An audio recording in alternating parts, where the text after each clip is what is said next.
الحمدللہ رب العالمین والصلاة والسلام علی سید الانبیاء والمرسلین صلاۃ وسلاما طیبا مبارکا کثیرا کثیرا۔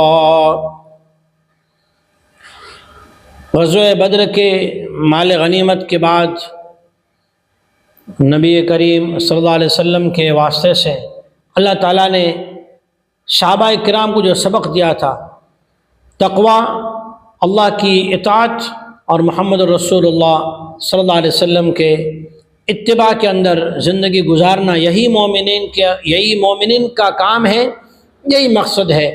مال یہاں رہ جانے والی چیز ہے، شہرت یہاں رہ جانے والی چیز ہے، اصل چیز کیا ہے؟ ایمان ہے، یقین ہے، اللہ کا ڈر ہے اور خاتم الرسل جناب محمد مصطفیٰ صلی اللہ علیہ وسلم کی اتباع ہے۔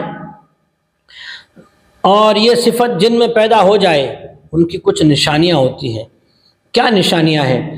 اللہ تعالیٰ نے چند علامتیں بیان فرمائی ہیں، آئیے سماعت کرتے ہیں۔ اعوذ باللہ من الشیطان الرجیم، بسم اللہ الرحمن الرحیم۔ انما المؤمنون الذین اذا ذکر اللہ وجلت قلوبهم واذا تلیت علیہم آیاتہ زادتهم ایمانا وعلی ربهم یتوکلون۔ یقیناً جو لوگ ایمان والے ہیں ان کی تو صفات ایسی، جب ان کے سامنے اللہ کا نام لیا جاتا ہے، یہ اللہ کا حکم ہے، جب اللہ کا نام لیا جاتا ہے ان کے دل کانپ جاتے ہیں، وہ ڈر جاتے ہیں، اور جب ان کے سامنے اللہ کی آیات پڑھی جاتی ہے ان کا ایمان بڑھ جاتا ہے اور اپنے رب پر وہ توکل کرنے والے ہیں۔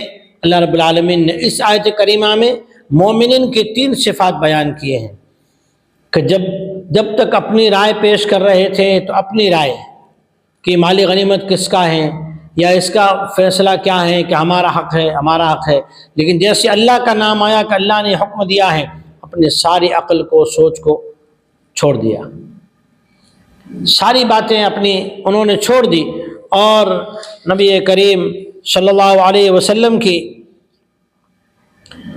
اطاعت پر اور آپ کی بات ماننے پر فوراً تیار ہو گئے۔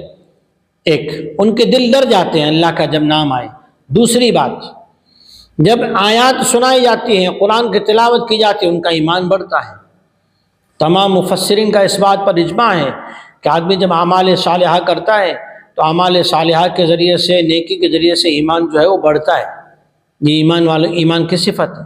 اور تیسری چیز، بھروسہ اللہ پہ کرتے ہیں کہ کامیابی ہماری طاقت سے نہیں، ہمارے پلاننگ سے نہیں، کامیابی دینا یہ اللہ جل شانہ کا کرم ہے، اللہ ہی کا حکم ہے۔ اللہ چاہے اسے کامیاب کرتا ہے، اللہ چاہے اسے ناکامی ہوتی ہے۔ یہ ایمان والوں کے 3 صفات اللہ نے بیان کیے۔ اور بھی صفات ہیں، ان 3 صفات کو ہم اپنے اندر دیکھیں، اس کے بعد آنے والے کون سی صفات ہیں انہیں بھی لانے کی، اپنے زندگی میں اپنانے کی کوشش کریں گے۔ اللہ تعالی ہمیں ایمان کی زیادتی اور تقوی و طہارت، دلوں کا خوف، اللہ پر بھروسہ نصیب فرمائے۔ آمین۔ وآخر دعوانا الحمدللہ رب العالمین۔